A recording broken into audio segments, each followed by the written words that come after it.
What's going on, everyone? Today we are taking a look at the WIMAXIT portable 14-inch touchscreen monitor. This one is model M1410CT.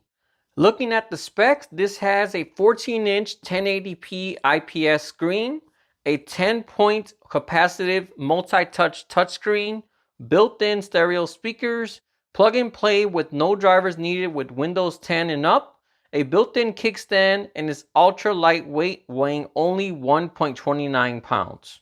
Taking a look inside the box, you have the monitor itself, a mini HDMI to full HDMI cable, a USB-A to USB-C cable, a USB-C to USB-C cable, the manual and a screen cleaning cloth, and lastly, the power charging brick, which is USB-A on this end. Alright, so taking a look at the monitor itself, this is a very thin and light screen. This will definitely make it easy to take this in your computer bag or backpack and barely realize it's even there. Although I do wish it came with some kind of folio case or sleeve to protect the screen. It did include a screen protector, but it was one of those plastic kind, and being this large, I ended up with a ton of bubbles and dust under it, so I just tossed it out and decided not to use it. For future monitors, I love to see a screen protector still included, but make it be a tempered glass one instead, as those are usually a lot easier to get a good install without any issues. So coming around back of the monitor, you have the built-in kickstand right here.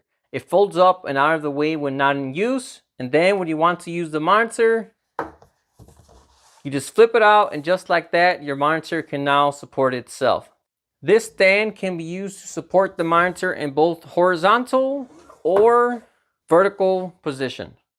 Coming around this side, you have two USB-C ports and a mini HDMI.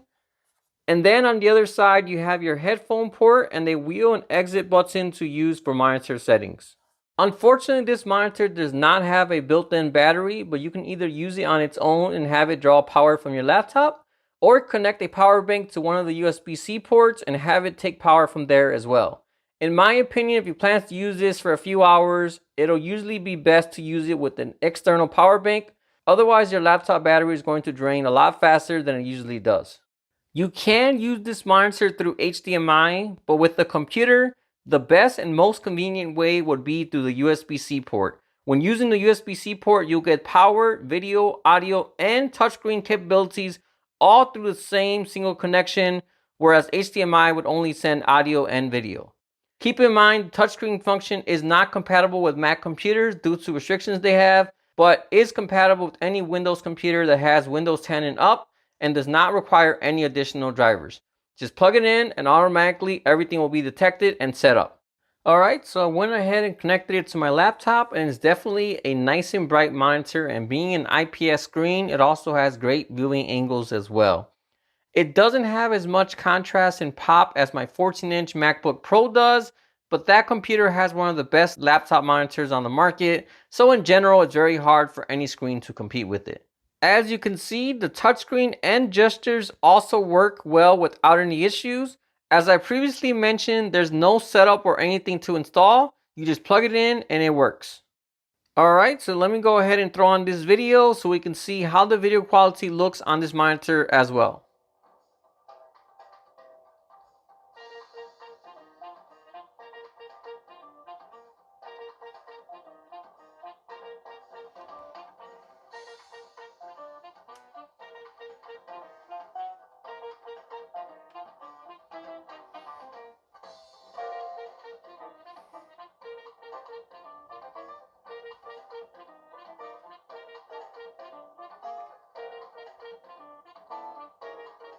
Alright, so as you can see, the picture definitely looks great. It's nice and bright. There's lots of contrast. Even the black levels are surprisingly pretty good. I mean, it's not inky black, OLED kind of black, but it's definitely a nice black and nothing like that washed out gray that you'll see on older monitors.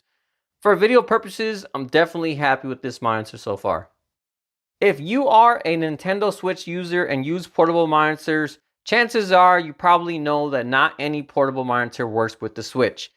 As you can see, I'm happy to report this one works no problem at all. The only thing is you have to make sure there's an external power source plugged in to power the monitor. If you don't do that, the Nintendo Switch will not power it and it won't work. But as long as you have the Switch plugged into a power bank like I have here or into the wall outlet, once you connect it to the Switch, it'll do everything and connect no problem at all. Beside this would also make a great portable TV. If you go on a road trip or something with the kids, just slap on a decent 20,000 milliamp or better power bank, hook up an Amazon Fire Stick or Roku, and just like that, for under 200 bucks, you will have a solid portable TV that will last several hours and only weighs a little over a pound. Last but not least, this would also make a great screen to use in any bright environment or outdoors, as it features an anti-glare matte screen. Traditionally, if this was a glossy monitor, this will be reflecting a lot more, but as you can see, you can only see the source of the light, but there's no reflection happening around it. And if I move it around, it's not very bad. I mean, over here, this is a very bright light that I have in back of me, so you can't avoid that. But you are going to see the light a little bit on the screen, but it's very, very minimal compared to a glossy screen like this one, where you can see I just move my hand and you see the reflection right away. Over here, you barely see it. So it's a big improvement having that matte finish on the monitor. So if you need inky blacks or want something very color accurate, you definitely need to spend a lot more to get features like that. But for regular usage and to expand your screen real estate, whether that be for productivity or so you can do two things at once, this is definitely a solid monitor I would recommend. Alright, well that all wraps up this video. As usual, if you have any questions at all, just let me know. Otherwise, thanks for watching and I'll see you all next time.